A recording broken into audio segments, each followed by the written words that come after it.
I mean, it's very real for the teenagers. Maybe a lot of times when parents are going through it, it wasn't as traumatic in a sense or as serious or as centered as it is how they thought about life or themselves.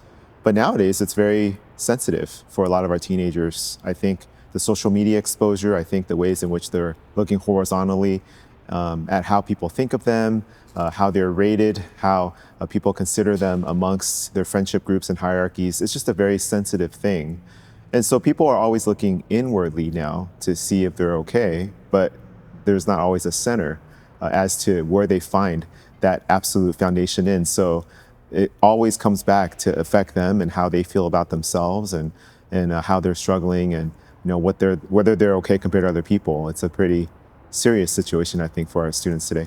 This next answer, one key thing that I wish parents would know about the mental health of teenagers today actually links to the first question. Because of all the transitions that are going on in their lives in terms of, again, physical, cognitive, socio-emotional development and growth that's happening all at once, that can also put them at higher risk or make them more vulnerable for mental health issues.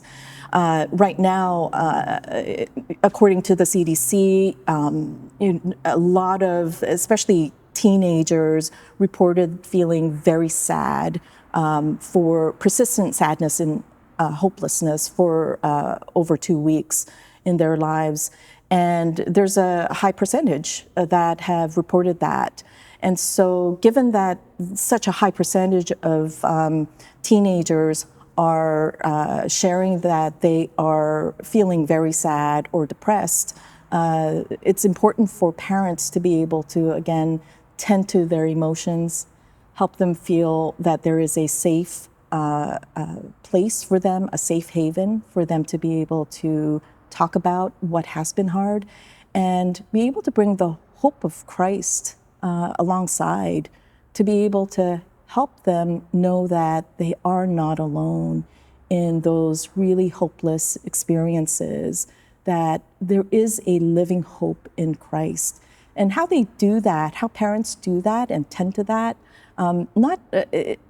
it's not so much about just telling them that, being able to sit beside them, give them room to talk, and then being able to genuinely understand, empathize, and rather than simply correct, be able to sit with them and pray together and know about the truth of Christ in their lives that brings safety, even greater safety and refuge than the parent themselves. I think one key thing is it's real. I think so often that for many of our parents, they don't think it's an actual real thing, or they don't want to acknowledge it, maybe because of shame, or maybe because they're embarrassed by it. But I think it's a real issue for our students today. The level of anxiety, the level of depression, the level of loneliness is higher than ever before. And one of the things by working in the school district, I see this often. The mental health issues that are in our school district have risen dramatically. And so it's a big concern. And I think for parents, they need to understand that what their children are going through are not simply late night just playing video games or they're just on their phone all day long. There's an underlying symptom behind it, whether it's trying to escape from reality, whether it's trying to escape pain that they're going through, but they are crying out for help. And I think that if you can sense it and you see something a little bit off about your children, you need to talk with them and see whether or not they're dealing with mental health issues.